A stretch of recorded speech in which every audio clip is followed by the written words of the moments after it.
ഇസ്മി അബ്ദുലലി തൃപ്പനച്ചി. വളരെ വ്യത്യസ്തമായ ഒരു ഇസ്തിരിപ്പെട്ടിയാണ് ഇന്ന് ഞാൻ പരിചയപ്പെടുത്തുന്നത്. 1947 ഇംഗ്ലണ്ടിലെ ടില്ലി കമ്പനി പുറത്തിറക്കിയ മണ്ണെണ്ണ കൊണ്ട് വർക്ക് ചെയ്യുന്ന ഒരു ഇസ്തിരിപ്പെട്ടിയാണ് ഇത്. ഇതിന്റെ പ്രവർത്തന തത്വം എങ്ങനെയാണെന്ന് നമുക്ക് നോക്കാം. ഈ ഭാഗത്താണ് ഈ ഇസ്തിരിപ്പെട്ടിയിൽ മണ്ണെണ്ണ ഫില്ല് ചെയ്യുന്നത്.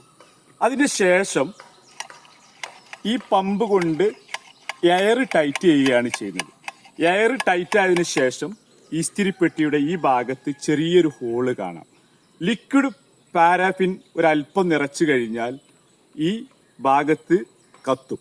കത്തിയതിനു ശേഷം ഇസ്തിരിപ്പെട്ടിയുടെ അടിഭാഗം ഒരു 10-15 മിനിറ്റിനുള്ളിൽ ചൂടാകുകയും അതിനുശേഷം ഈ ഇസ്തിരിപ്പെട്ടി അയൺ ചെയ്യാൻ വേണ്ടി ഉപയോഗിക്കുകയും ചെയ്യാം. ഏകദേശം 4 മണിക്കൂറോളം ഈ അയൺ ബോക്സ് പ്രവർത്തിക്കും. ഇതിന്റെ റെഗുലേറ്ററാണ് നമ്മളിവിടെ കാണുന്നത്. ഇന്ന് ഈ ഇസ്തിരിപ്പെട്ടി വളരെ അപൂർവമായിട്ടേ കാണുന്നുള്ളൂ. പുതിയ വീഡിയോസുമായി നമുക്ക് വീണ്ടും കാണാം. ഈ വീഡിയോ മാക്സിമം ഷെയർ ചെയ്യണേ.